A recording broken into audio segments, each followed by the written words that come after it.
everyone, Andrew here, bringing you another video review, and today we're going to be doing the DC Universe Classics review of the Wave 7 figure, Big Barda.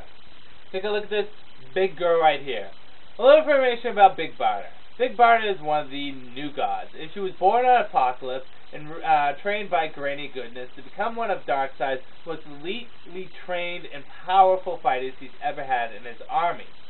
Now, Big Barda eventually met up with Scott Free, whom she fell in love with, and the two of them escaped Apocalypse, went to Earth, assumed the identities of Mr. Miracle and Big Barda, and joined the Justice League on several occasions. Big Barda, power and ability-wise, has increased strength, speed, durability, and is practically immortal.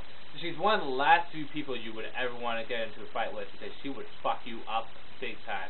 Big Barda, being trained and lived on Apocalypse, has, let's just say, a mean track record. You do not want to mess with her at all. She also has a big temper, too. You just don't want to mess with this Big Barda. She's one of the people I wouldn't want to mess with. Of course, half the superheroes and villains I probably want to mess with either. But whatever. She is very intimidating. That's about all you really need to know about Big Barda. Let's talk about the figure itself. Now, Big Barda is definitely one of the figures I wanted to get in the wave. She's one of my favorite new gods, and it's good that we're getting all the new gods. We have Orion in Wave 1. We're going to get Light Ray with Orion in a 2-pack. We got Scott Free, Mr. Miracle in Wave 6.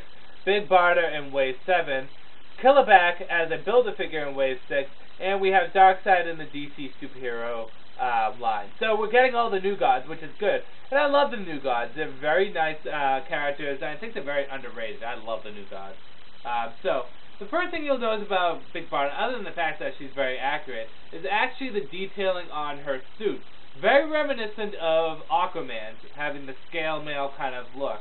In addition to that, they did do a nice little dark blue wash over it. You probably won't be able to see it, but it makes it look like it has a good shadowing effect on it. Now, in addition to that, Big Barda's articulation. She has all the standard articulation of the DC Universe Classic figures. However, she is dampered at one point. Because of her little, how should we say, girdle?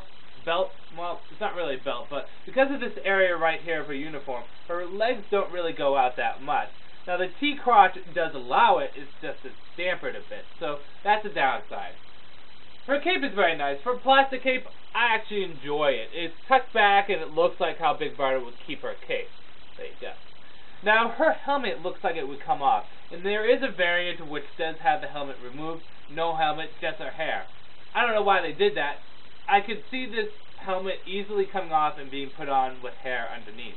And it's huge. It is huge. So why they didn't put the hair underneath, I don't know. Kind of bothers me.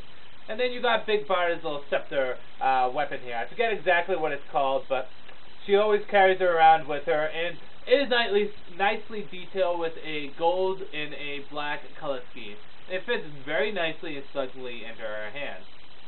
There's real no quality control issues with this figure. The joints are tight.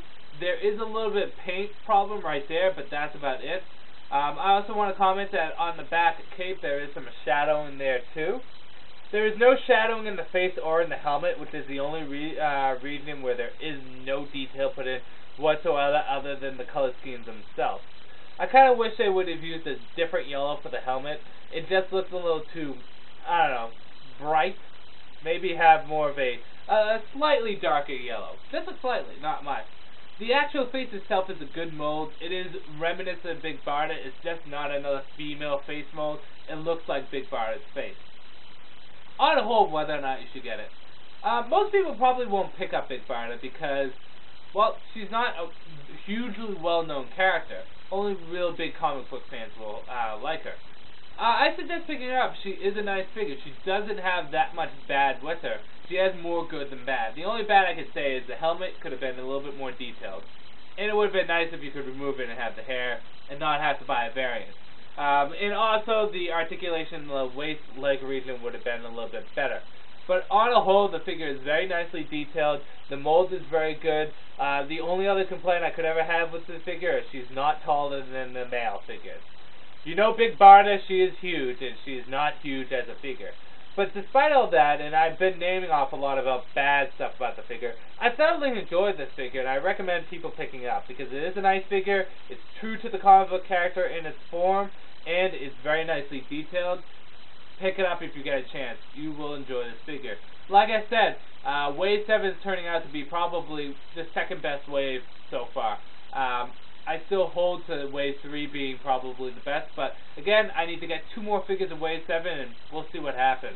So Big Barda, great character, great figure, pick her up. This is Andrew saying, peace out for now.